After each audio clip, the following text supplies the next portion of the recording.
L'évangile d'aujourd'hui est tiré du livre de Jean, chapitre 18, du verset 1er à 39.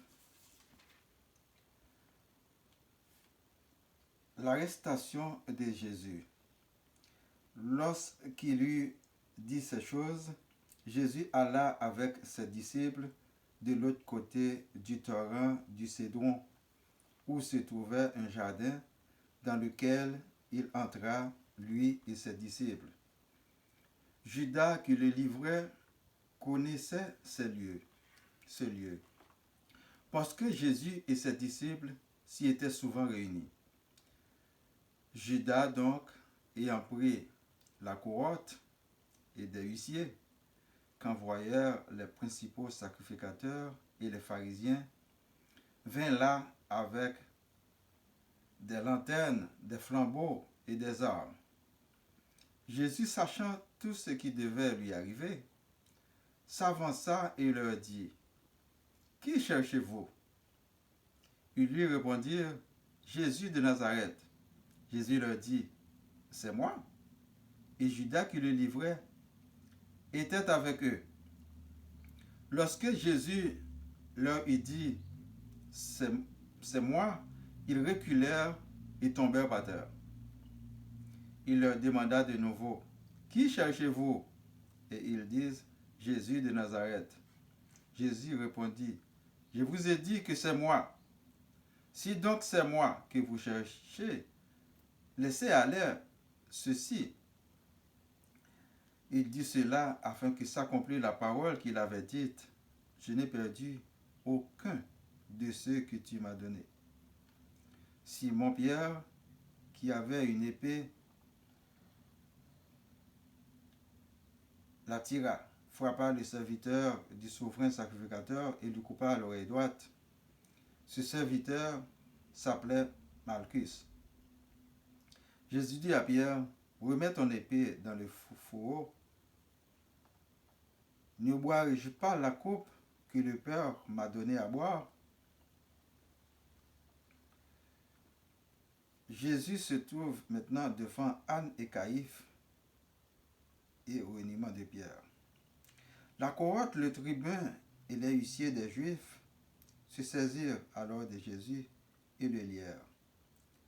Ils l'amenèrent d'abord chez Anne, car il était le beau-père de Caïphe, qui était souverain sacrificateur cette année-là. Et Caïphe était celui qui avait donné ce conseil aux Juifs. Il est avantageux qu'un seul homme meure pour le peuple. Simon-Pierre, avec un autre disciple, suivait Jésus. Ce disciple était connu du souverain sacrificateur et il entra avec Jésus dans la cour du souverain sacrificateur. Mais Pierre resta dehors près de la porte. L'autre disciple qui était connu du souverain sacrificateur sortit par là à la portière et fit entrer Pierre.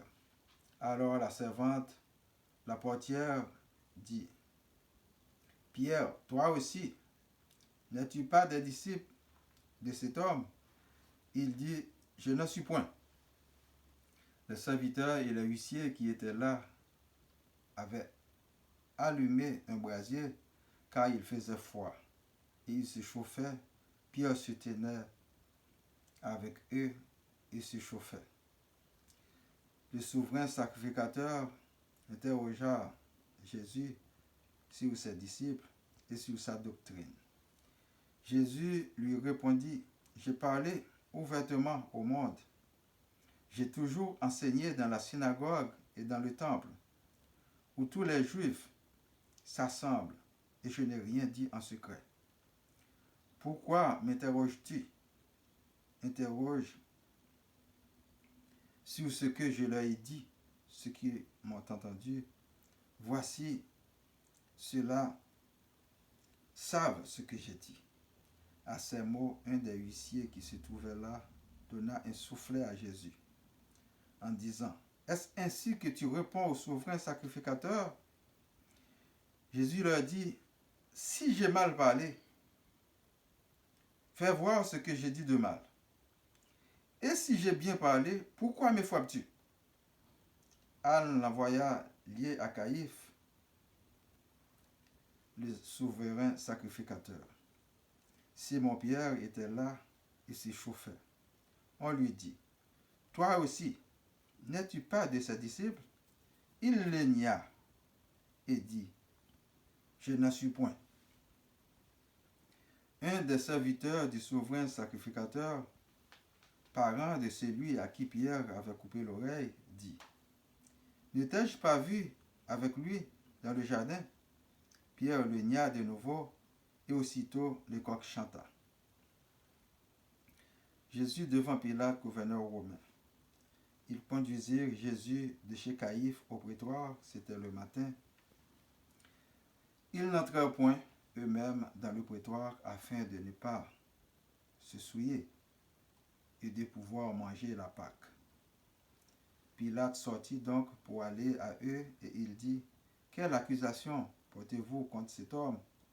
Ils lui répondirent, « Si ce n'est pas un malfaiteur, nous ne te l'aurions pas livré. » Sur quoi Pilate leur dit, « Prenez-le vous-même et jugez-le selon votre loi. » Les Juifs lui dirent, « Il ne nous est pas permis de mettre personne à mort. » C'était afin que s'accomplisse la parole que Jésus avait dite lorsqu'il indiqua de quelle mort il devait mourir. Pilate rentra dans le prétoire, appela Jésus et lui dit, « Es-tu le roi des Juifs ?» Jésus répondit, « Est-ce de toi-même que tu dis cela, ou d'autres te l'ont-ils dit de moi ?» Pilate répondit, « Moi, suis juif, ta nation et les principaux sacrificateurs t'ont livré à moi. Qu'as-tu fait? » Mon royaume n'est pas de ce monde, répondit Jésus. Si mon royaume était de ce monde, mes serviteurs auraient combattu pour moi afin que je ne fusse pas livré aux Juifs. Mais maintenant, mon royaume n'est point d'ici-bas. Pilate lui dit, « Tu es donc roi ?» Jésus répondit, « Tu le dis, je suis roi. Je suis né et je suis venu dans le monde pour rendre témoignage à la vérité. Quiconque est de la vérité écoute ma voix. » Pilate lui dit, « Qu'est-ce que la vérité ?» Après avoir dit cela, il sortit de nouveau pour aller vers les Juifs et il leur dit, « Je ne trouve aucun crime en lui. Mais comme c'est parmi vous une coutume que je vous relâche quelqu'un à la fête de Pâques, voulez-vous que je vous relâche le roi des Juifs ?» Alors de nouveau, tous s'écrièrent, « Non, pas lui, mais Barabbas. » Or Barabbas était un brigand. Acclamons la parole du Seigneur. Louange à toi, Seigneur Jésus.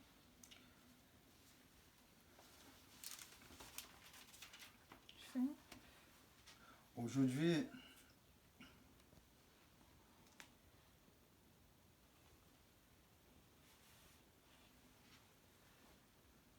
la parole du Dieu vivant est encore plus claire en ce qui concerne la justice et la vérité.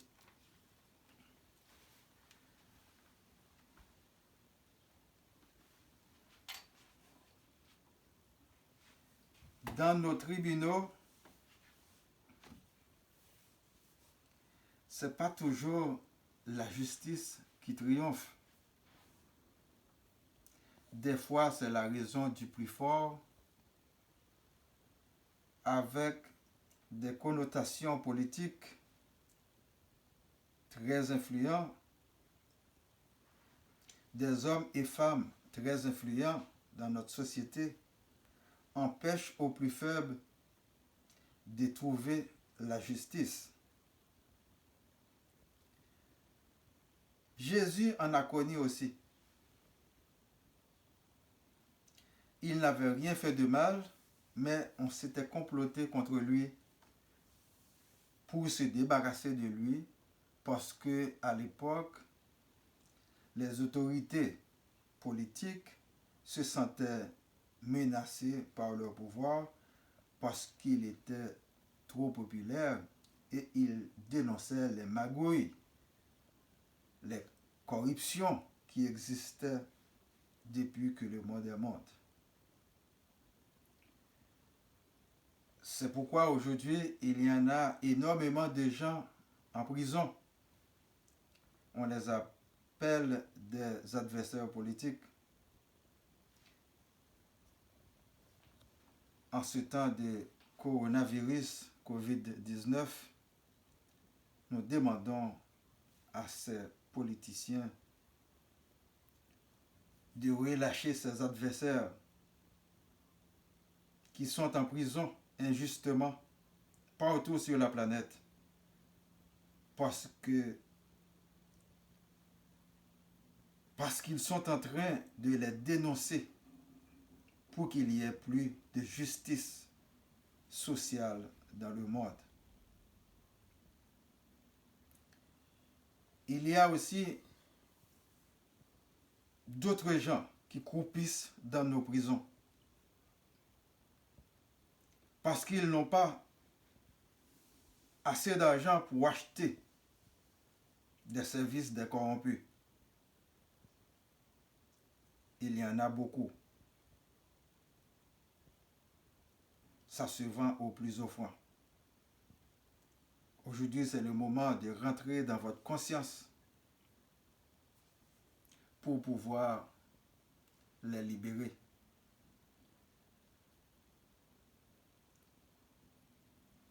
Jésus, c'est la vérité. C'est cette mission-là que son Père lui avait confiée.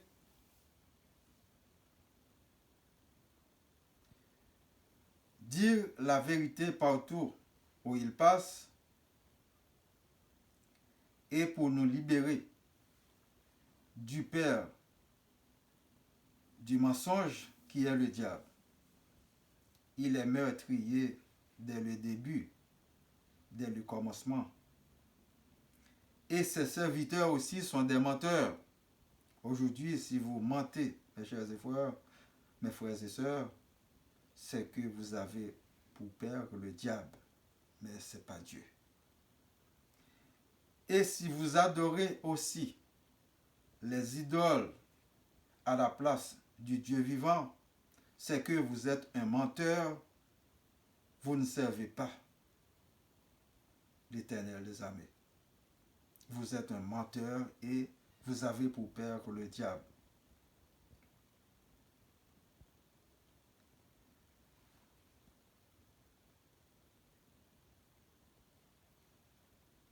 Si nous retournons dans la lecture tirée du livre des Actes des Apôtres, chapitre 3, versets 1 à 11, où Pierre et Jean n'étaient pas programmés pour produire un miracle. Et les pauvres qui étaient d'aumône devant le temple n'étaient pas préparés aussi pour un si grand miracle. Ils quêtaient d'aumône, ils pensaient qu'il va y avoir des sous, mais non. Il en a encore beaucoup plus grand que ça. C'est que maintenant, il n'est plus dans son état premier. Il marchait encore mieux que les autres, encore mieux que Pierre, qui a produit le miracle. Et il ne pouvait pas le faire avant. Pierre lui dit, Jean,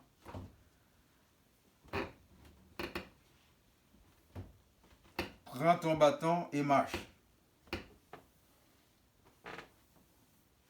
à la place des sous qu'il demandait. Et tout le monde le voit. Et en produisant ce miracle, c'est la gloire de Dieu qui est manifestée.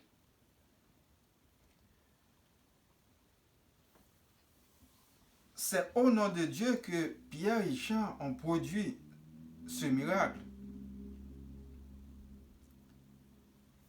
C'est pas avec la force de Pierre. Et je vous dis bien, Pierre n'était pas programmé. Et le mendiant n'attendait pas aussi à cela. Mais tout est fait pour la gloire de Dieu.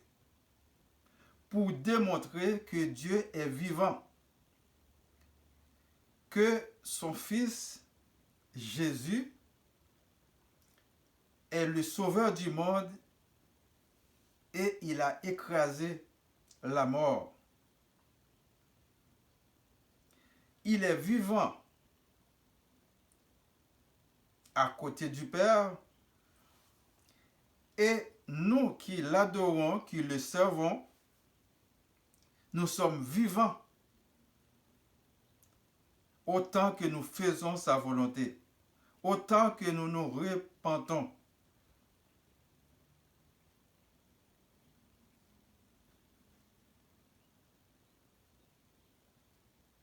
C'est ça, être serviteur de Dieu. Aujourd'hui, vous qui écoutez ce message, si vous avez quelqu'un qui est malade ou si vous êtes malade, posez votre main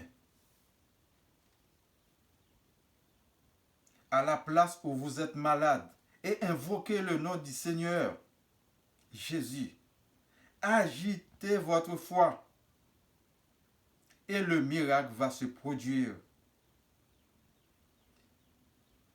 La gloire de Dieu peut se manifester chez vous aujourd'hui même.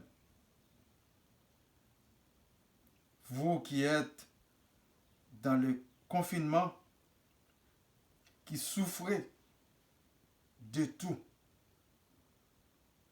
qui souffrez de deuil, de maladie, de chômage. Dieu est capable de vous délivrer parce qu'il a tout le pouvoir.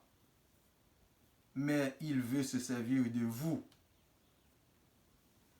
Il a commencé l'humanité avec rien du tout. Et vous qui m'écoutez, et moi qui parle aujourd'hui, là, nous sommes tous commencés de rien du tout. Dans le ventre de notre mère. Et aujourd'hui, nous sommes ce que nous sommes. Nous sommes créés à l'image de Dieu et pour rendre gloire à Dieu. Pourquoi aujourd'hui en avez-vous la honte?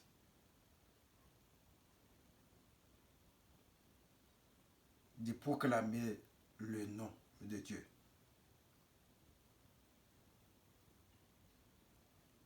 Il est temps. Il ne vous reste pas beaucoup de temps. Le temps qu'il vous reste, c'est 7 secondes même. Parce que vous ne pouvez pas prolonger votre vie, même une seconde de plus. Mes frères et sœurs, faisons l'effort. Il est temps. Ne laisse pas passer ce moment précieux pour proclamer le nom de Dieu dans votre vie. Que la grâce de Dieu soit avec vous. Merci.